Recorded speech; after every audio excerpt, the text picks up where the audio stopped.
Welcome all of you. Let's start NCERT Class 7 Maths Chapter 5 Lines and Angles Exercise 5.2 उसका introduction. अभी हम पहले कुछ इसके बेसिक समझ लेंगे, हम क्या नई बातें क्या एंगल्स हम नए सीखने वाले इसके अंदर। अब यहाँ देखिए, मैंने दो लाइन ड्रॉ की, ऐसी और ऐसी, और इन दो को एक तीसरी लाइन काट रही है। ठीक है, इनको हम नाम दे देंगे। पहले हम इसके एरो बना लेते हैं। सपोज ये लाइन L है, ये लाइन M और ये लाइन N। M और N दो लाइन्स हैं और इन दो लाइन्स को लाइन L काट रही है। तो जब ये लाइन काटेगी तो ये 8 तरीके के एंगल्स बनाएगी। ये आपको दिख रहा है, 1 2 3 4 5 6 7 8, यहाँ पर 4 और यहाँ पर 4 एंगल्स बन रहे हैं। हम इसको नाम दे देते हैं एंगल 1 2 3 4 5 6 7 और 8। अब इन एंगल्स के अंदर कुछ एंगल्स के कुछ नाम दिए गए, इनको नाम दिए गए। सबसे पहले समझ लो, M और N लाइन के अंदर जो एंगल होंगे आपको दिख रहे होंगे, 3 4 5 और 6 जो अंदर के एंगल है उन्हें हम कहते हैं इंटीरियर एंगल्स, और जो बाहर के एंगल है 1 2 7 और 8 इन्हें हम कहते हैं एक्सटीरियर एंगल। इनको पहले भी याद रख लीजिए। अब देखिएगा, कुछ एंगल्स के नाम दिए गए थे। 1 और 5 ये कहलाएंगे कॉरस्पॉन्डिंग एंगल्स। 1 5 भी कॉरस्पॉन्डिंग होंगे, 2 और 6 भी होंगे, 3 और 7 भी कॉरस्पॉन्डिंग होंगे और 4 8 होंगे। मैं लिख देता हूँ एंगल 1 एंड एंगल 5, फिर एंगल 2 एंड एंगल 6, फिर एंगल 3 एंड एंगल 7 और एंगल 4 एंड एंगल 8। तो ये सब कहलाएंगे कॉरस्पॉन्डिंग एंगल्स। ये नाम आप याद रखिएगा, और इस नाम को याद रखने के और भी तरीका है, आपकी बुक में भी दिया है और मैं भी आपको अच्छे समझा दूंगा। पहले आप देखिए इनको समझना अच्छे से पहले, हाँ, कि मैंने क्या बोला है। 1 5 2 6 3 7 4 और 8 इन्हें हम कहेंगे कॉरस्पॉन्डिंग एंगल्स। अब कुछ और एंगल्स ही बन रहे हैं, उनको भी देख लो पहले अच्छे से। M और N लाइन के अंदर के एंगल देखो, दिख रहा है आपको 3 4 5 6 है ना, 3 4 5 6। अब 3 और 6 जो क्रॉस में है ना, क्रॉस में 3 और 6 और 4 और 5 ये भी क्रॉस के अंदर है, इस तरफ और इस तरफ। तो एंगल 3 एंड एंगल 6, फिर एंगल 4 एंड एंगल 5, इन्हें हम कहते हैं अल्टरनेट इंटीरियर एंगल्स।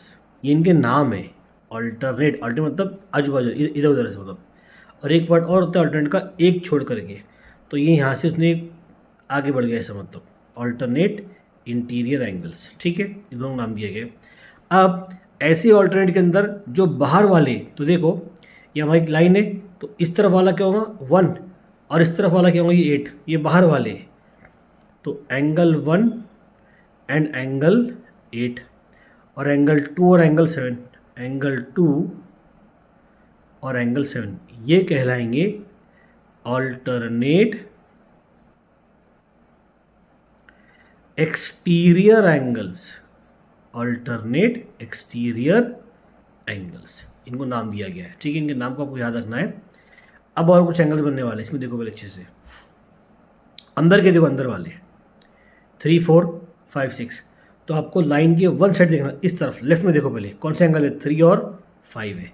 तो एंगल 3 और एंगल 5 और angle 4 angle 6, angle 4 and angle 6 इसे कहते हैं interior angles on the same side. एक ही साइड के ऊपर जो एंगल से अंदर वाले उसे कहते हैं interior angle on same side. इसका एक्सटीरियर वाला कुछ काम नहीं है, सेम साइड वाले का, इंटीरियर वाले का ही काम होता है हमारे को बस।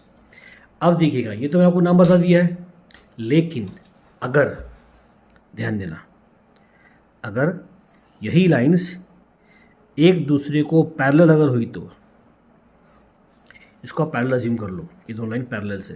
पैरेलल का मतलब क्या होता है कि जो आगे चल के कितनी भी आगे चल जाए वो एक दूसरे कभी नहीं मिलेगी।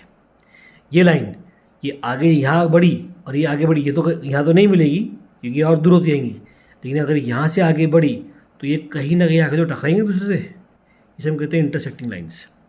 लेकिन ये लाइन जो पैरेलल होती है, पैरेलल लाइन्स, ये कभी टकराने वाली नहीं है। तो अगर दो लाइन्स अगर पैरेलल हो और उसके पीछे लाइन कट कर रही हो, ये भी कट कर रही है, इस लाइन को हम बोलते हैं ट्रांसवर्सल लाइन्स। ट्रांसवर्सल नाम हम वही देंगे सारे के सारे, 1 2 3 4 5 6 7 8। अब देखो इसमें और इसमें फ़र्क क्या है। अगर ये दो लाइन पैरेलल है और एक ट्रांसवर्सल है तो इन सारे एंगल जो हमने नाम दिए ना, इनकी कुछ प्रॉपर्टीज़ भी हो जाती है। प्रॉपर्टीज़ मतलब उनकी खासियत।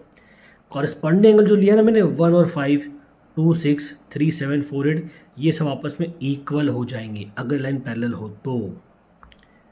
एंगल 1 ये इक्वल होगा एंगल 5 के। देखो अगर ये 40 हुआ तो ये भी 40 डिग्री ही होगा, जितना एग्जाम्पल दिया मैंने।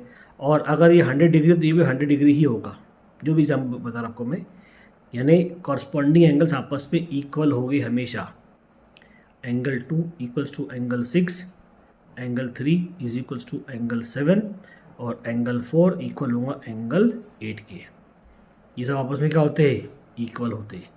अब देखो कॉरस्पॉन्डिंग नाम याद रखने के लिए या इसकी प्रॉपर्टी को याद रखने के लिए एक तरीका है, आपकी बुक में दिया है। ये अगर आप गौर करो ना, सबसे पहले आप गौर करेंगे, देखो आप गौर करो F और 8 के ऊपर, F और 8। देखना मैं क्या कर रहा हूँ, यहाँ पर इंग्लिश का एक अल्फाबेट बन रहा है F, दिख रहा है आपको, F बन रहा है। मैं यहाँ बनाता हूँ, ये बन गया आपका F। और इसमें दो एंगल बन से, ये दिख रहे हैं ये वाले, एक ये एंगल बनेगा, एक ये एंगल बन रहा है ये वाले। तो इन एंगल्स को कहते हैं हम कॉरस्पॉन्डिंग एंगल्स। ये F ऐसा भी बन सकता है, उल्टा वाला, तो भी कॉरस्पॉन्डिंग ही होगा।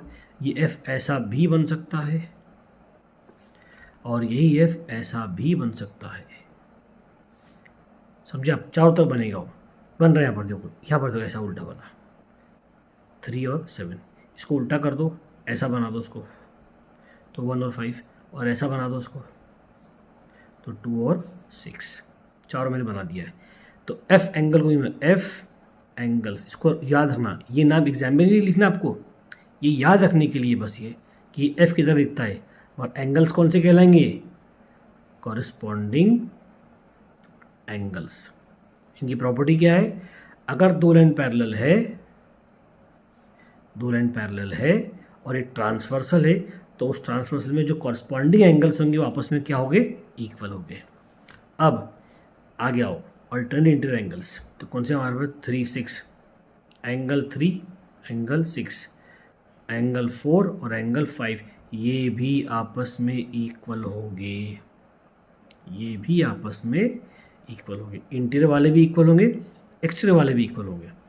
तो इसको पहचानने के लिए अल्फाबेट है Z, दिख रहा है आपको, देखो ये एक Z जैसा बन रहा है, Z जैसा। तो एक एंगल यहाँ बनेगा, एक एंगल यहाँ बनेगा, और एक Z यहाँ ऐसा बन रहा है आपका, एंगल एक यहाँ और एक यहाँ पर। इस Z जैसा बन रहा है ना, तो इसको हम Z एंगल भी कह सकते हैं, सिर्फ याद रखने के लिए बस। पर इसका नाम होगा अल्टरनेट इंटीरियर एंगल्स, ये उसका मेन नाम है। और ऐसे ही angle 1 is equals to angle 8, angle 2 will be equals to angle 7, ये भी इक्वल हो गए और ये कहलाएंगे अल्टरनेट एक्सटीरियर एंगल्स। अब आखिरी में आओ, आखिरी नहीं मतलब इसके बाद में एक और चीज़ है। अब भी जो हमारा एंगल है interior angle on the same side, इसकी क्या खासियत है, ये इक्वल नहीं होगा। एंगल 3 और एंगल 5 और एंगल 4 और एंगल 6 जो वन साइड में होते, interior angle on the same side, इसकी खासियत ये कि इन दोनों एंगल्स को जब आप प्लस करेंगे तो आपको हमेशा 180 डिग्री ही मिलेगा। कब, जब ये दो लाइन पैरेलल होंगी, आपको 180 डिग्री ही मिलेगा। और यही चीज़ यहाँ पर भी होंगी, एंगल 4 प्लस एंगल 6 करेंगे आपको 180 डिग्री ही मिलेगा। एक्चुअली ये होते सप्लीमेंट्री, ये सप्लीमेंट्री एंगल होते हैं, इन्हें हम कहते हैं interior angles on same side. इसको याद रखने के लिए ये दिखता है सी की तरह, सी देखो ऐसा सी बनेगा, ये एंगल्स और ये एंगल्स, और उल्टा भी बना लो सी को ऐसा सी, तो ये वाला एंगल और ये वाला एंगल, ये दोनों क्या होंगे, ये सप्लीमेंट्री होते हैं हमेशा, ये इक्वल नहीं होते, सप्लीमेंट्री होते हैं। अब इसमें कुछ एंगल्स और बन रहे हैं, देखो ये लाइन एक दूसरे को क्रॉस कर रही है ऐसी, तो जब क्रॉस करेगी तो यहाँ पर बनेगा हमारा वर्टिकली अपोजिट एंगल्स, और ये भी क्या होते हैं, ये भी इक्वल होते हैं ना आपस में। तो यहाँ पर देखना 1 4 2 3, angle 1 is equals to angle 4, angle 2 is equals to angle 3। यहाँ देखो 5 8 6 7, angle 5 is equals to angle 8 और angle 6 will equals to angle 7। इसे हम कहते हैं वर्टिकली अपोजिट एंगल्स। इसको याद रखने के लिए आप इसे कहते हैं, कह सकते हैं एक्स एंगल्स, एक्स एंगल्स दिख रहा, ये इधर ये वाला और ये वाला, तो याद रखने के लिए बस, हाँ नाम उसका ये रहेगा वर्टिकल अपोजिट एंगल्स। तो ये था हमारा एक्सरसाइज 5.2 का बेसिक्स। इसके ऊपर हम इसको अगर आपको समझ में आ चुका अच्छे से, आप अगर इसके नाम याद रख लिया आपने, तो हमें प्रॉब्लम को सॉल्व करना पड़ेगा और हमें कुछ आंसर्स ढूंढ के निकालने पड़ेंगे। अगर मान लो एग्जांपल के तौर पे यही समझ लो, आपको अगर एंगल 6 दिया है, एंगल 6 मान लो 120, एंगल 6 है आपके पास में 120 डिग्री, और पूछा उसने कि भाई एंगल 7 बताओ कितना है, या फिर एंगल 2 बता दो, चलो 7 छोड़ दो, एंगल 2 बता दो। तो अगर एंगल 6 120 है तो हमें पता है ना कि कॉरस्पॉन्डिंग एंगल्स की वजह से एंगल 6 एंगल 2 इक्वल होंगे, तो हम आँख बंद करके लिखेंगे angle 2 will be equals to angle 6 क्यू बाय कॉरस्पॉन्डिंग एंगल प्रॉपर्टी, ऐसा। तो हम लिख देंगे angle 2 will also equals to 120 degree. हमें कैसे पता, हमें पता है कॉरस्पॉन्डिंग एंगल इक्वल होते हैं, तो इन प्रॉपर्टीज़ का इस्तेमाल करके हमें क्वेश्चंस को सॉल्व करना पड़ेगा। ठीक है, तो क्वेश्चन हम एक्सरसाइज 5.2 में स्टार्ट करेंगे नेक्स्ट वीडियो के अंदर।